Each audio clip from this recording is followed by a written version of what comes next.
ಅವ್ಯ ಅಮ್ಮನಿಂದ ಕಥೆಗಳು ಮಕ್ಕಳ ಮಹಾಭಾರತ ಸಂಚಿಕೆ 5. ಗುರುಭ್ಯೋ ನಮಃ. ಕುಂತಿಯ ದೈವಿಕ ಪುತ್ರರು. ಹಿಂದಿನ ಎಪಿಸೋಡಲ್ಲಿ ನಾವು ಕೇಳಿದ್ವಿ ಧೃತರಾಷ್ಟ್ರ ಮತ್ತು ಪಾಂಡುವಿನ ಜನ್ಮದ ಕಥೆ ಹಾಗೂ ಯಾತಕ್ಕೆ ಧೃತರಾಷ್ಟ್ರ ಅಂಧನಾಗಿ ಹುಟ್ಟಿದ್ದ ಅಂತ. ಇವತ್ತಿನ ಎಪಿಸೋಡಲ್ಲಿ ನಾವು ಕೇಳೋಣ ಕುಂತಿಗೆ ಸಿಕ್ಕಿದ ಅದ್ಭುತ ಮಂತ್ರ ಮತ್ತು ಪಾಂಡವರ ಅದ್ಭುತ ದೈವಿಕ ಜನ್ಮಗಳ ಕಥೆ.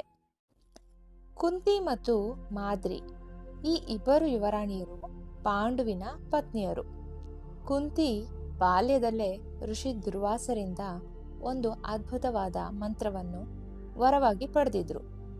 ಆ ಮಂತ್ರವನ್ನ ಜಪಿಸುವಾಗ ಯಾವ ದೇವರನ್ನ ನೆನೆದು ಕರೆದ್ರೂ ಆ ದೇವರು ಬಂದು ಮಗುವನ್ನು ವರವಾಗಿ ಕೊಡ್ತಿದ್ರು. ಪಾಂಡುವಿಗೆ ಒಂದು ಶಾಪವಿತ್ತು. ಆ ಶಾಪದಿಂದ ಪಾಂಡುವಿಗೆ ಮಕ್ಕಳ ಭಾಗ್ಯ ಇರಲಿಲ್ಲ. ಹಾಗಾಗಿ ಕುಂತಿಯ ಈ ಮಂತ್ರದ ಶಕ್ತಿ ಒಂದು ದೊಡ್ಡ ವರವಾಯಿತು ಅವರಿಗೆ. ಈ ವರದಿಂದಲೇ ಅವರು ಮಕ್ಕಳನ್ನ ಪಡೆಯುವಂತ ಯೋಚನೆ ಮಾಡಿದ್ರು. ಮೊದಲಿಗೆ ಕುಂತಿ ತನ್ನ ಮಂತ್ರವನ್ನು ಬಳಸಿ ಧರ್ಮದೇವ್ರನ್ನ ಕರೆದ್ರು.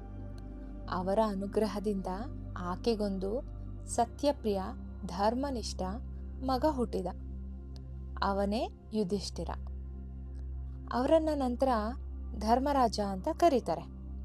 ಮತ್ತೆ ಕೆಲ ಕಾಲದ ನಂತರ ಪಾಂಡು ಹೇಳಿದ್ರು, ನಮಗೆ ಬಲಶಾಲಿ ಮಗ ಬೇಕು ಅಂತ. ಅದಕ್ಕೆ ಕುಂತಿ ವಾಯುದೇವರನ್ನ ಪ್ರಾರ್ಥಿಸಿದ್ರು. ಅವರ ಅನುಗ್ರಹದಿಂದ ಹುಟ್ಟಿದ ಮಗ ಭೀಮ.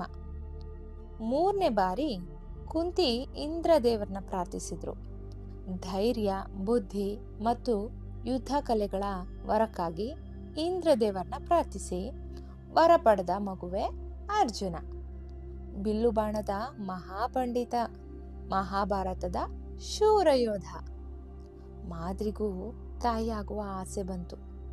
ಕುಂತಿಯಿಂದ ಮಂತ್ರವನ್ನ ಕಲಿತು ಅಶ್ವಿನಿ ದೇವತೆಗಳನ್ನ ಪ್ರಾರ್ಥಿಸಿ ಅವರ ಅನುಗ್ರಹದಿಂದ ಮಾದ್ರಿಗೆ 2 ಅವಳಿ ಮಕ್ಕಳು ಹುಟ್ಟಿದ್ರು, ನಕುಲ ಮತ್ತು ಸಹದೇವ.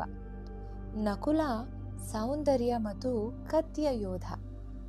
ಸಹದೇವ ಜ್ಞಾನ, ಶಾಂತಿ ಮತ್ತು ವಿನಯದ ಸಂಕೇತ. ಹೀಗೆ ಕುಂತಿ ಮತ್ತು ಮಾದ್ರಿಯ ದೈವಿಕ ವರಗಳಿಂದ ಪಾಂಡವರು ಜನಿಸಿದ್ರು. 5 ಮಂದಿ 5 ಶಕ್ತಿಗಳು: ಯುಧಿಷ್ಠಿರ, ಭೀಮ, ಅರ್ಜುನ, ನಕುಲ ಮತ್ತು ಸಹದೇವ. ಇವರೇ ಪಂಚ ಪಾಂಡವರು. ಮುಂದಿನ ಎಪಿಸೋಡಲ್ಲಿ ಕೇಳೋಣ